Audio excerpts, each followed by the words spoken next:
Hello दोस्तों, स्वागत है आपका हमारे इस चैनल में। आज की वीडियो में दोस्तों हम प्राचीन इतिहास के कुछ प्रश्नों को देखेंगे।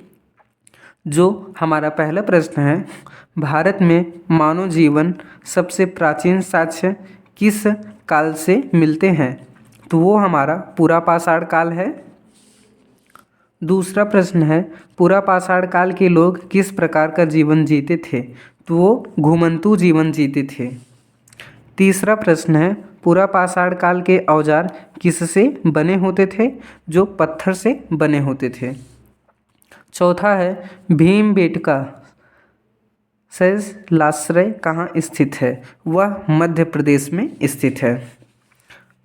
पांचवा प्रश्न है, मध्य पाषाण काल की मुख्य विशेषता क्या थी?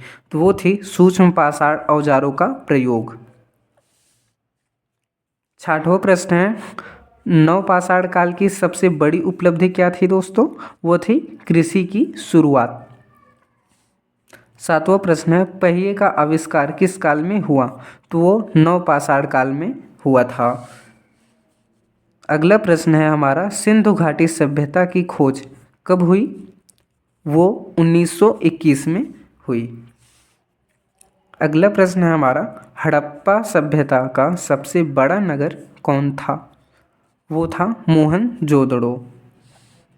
और मोहनजोदड़ो का अर्थ क्या है दोस्तों? तो वो है मृतकों का टीला। यहाँ पर मोहनजोदड़ो को मृतकों का टीला क्यों कहा गया था?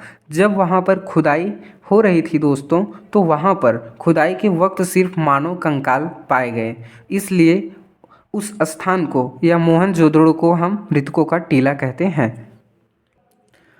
अगला प्रश्न देखते हैं दोस्तों, हड़प्पा सभ्यता की लिपि कैसी थी? तो अभी तक अपठित है, जो कि पढ़ा नहीं जा सका है। तो 12वां प्रश्न देखेंगे, हड़प्पा सभ्यता का प्रमुख बंदरगाह कौन था? वह था लोथल।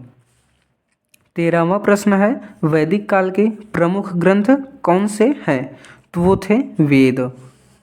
और ऋग्वेद में कुल कितने मंडल हैं? तो ऋग्वेद में कुल 10 मंडल हैं। 15वां प्रश्न है, वैदिक समाज की सबसे छोटी इकाई क्या थी? तो वो था परिवार। 16वां प्रश्न है, महाजनपदों की संख्या कितनी थी? तो महाजनपदों की संख्या 16 थी। 17वां प्रश्न है, मगध महाजनपद का पहला शक्तिशाली राजा कौन था? वह था बिंबिसार या बिंदुसार। 18वां प्रश्न है, मौर्य साम्राज्य का हम संस्थापक कौन था? तो चंद्रगुप्त मौर्य थे। मिलते हैं दोस्तों अगले